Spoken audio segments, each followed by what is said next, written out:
жалпы енді тойға шақыру билетін көрдік. Сосын оқырман билеті деген бар. Библиотекаға кіретін. Студенттік билет бар. Бірақ орман билеті дегенде бірінші рет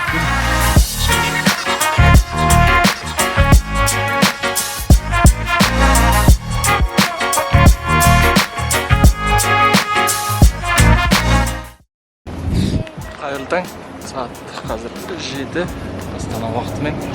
Бұрын осыдан 2 жыл бұрын тауға шыққан кезде влог түсіріп бастағанмын. Соны әрі қарай жандандыру үшін қолыма камера алып тауға кетіп бара жатырмын.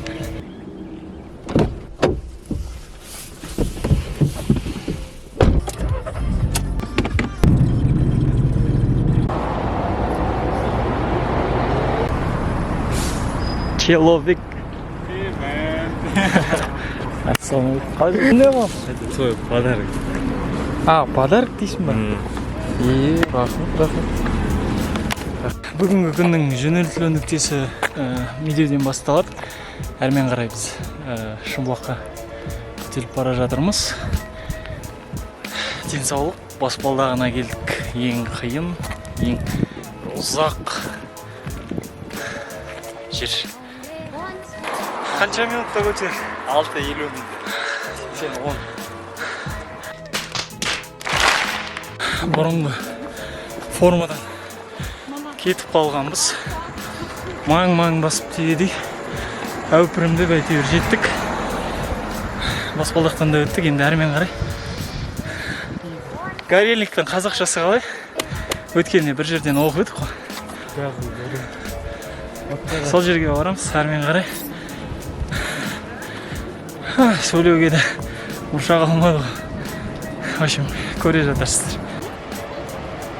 Горельниктің өзінің тарту фесті болып жатқан сияқты адамдар жиналып алмай кезек турникке тартылып жатыр.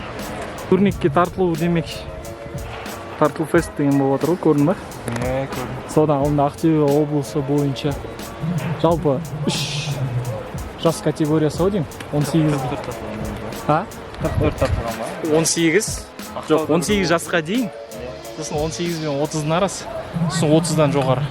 Осындай болу керек. 3 жас категориясы бойынша 3 салмақтан ғой.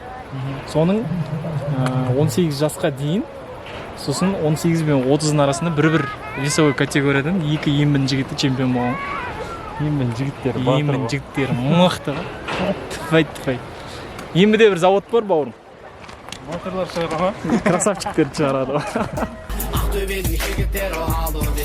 Плюс 8 адам дейді. Қай жақта қанша? Бұл жақсы істемейді екен. Жаңағы каунтер жүріп өткен адамдарды есептейді. 349.358 адам. Мына кішкентай экрандағы сапасы осындай. Камера алған мұз оны көрсетіп жатыр.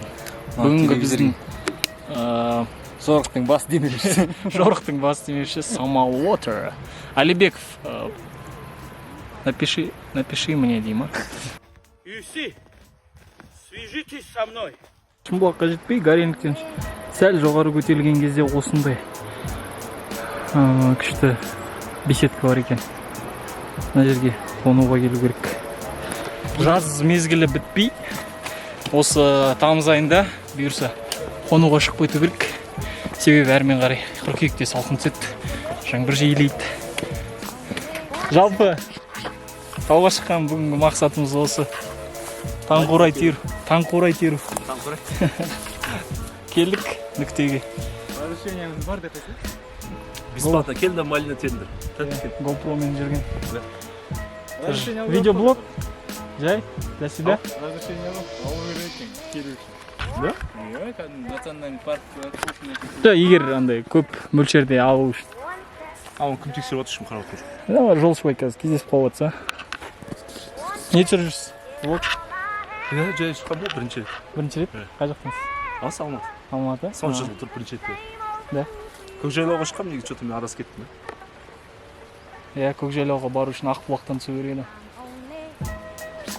Біздер ерте кетіп қалып, кешіккен. Жақсы? Удачи. Жолыңыз болсын. Жақсы. Арнайы үйден баклажка алып келдік. сосын мынандай стакан. Бірінші осы стаканды толтырып, кейіннен 5 литрлік баклажкаға салып отырмыз.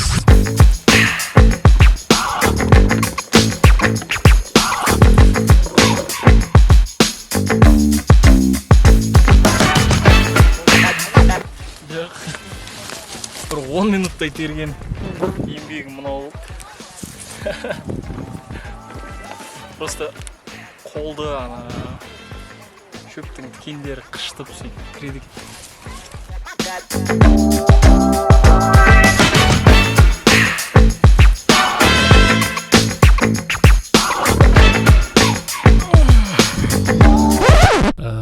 Өкінішке орай, осы жерден влогты тоқтатуға тура келеді, себебі камераның қуаты осы кезде таусылып қалды. Бірақ айтылмай қалған маңызды ақпарат бар.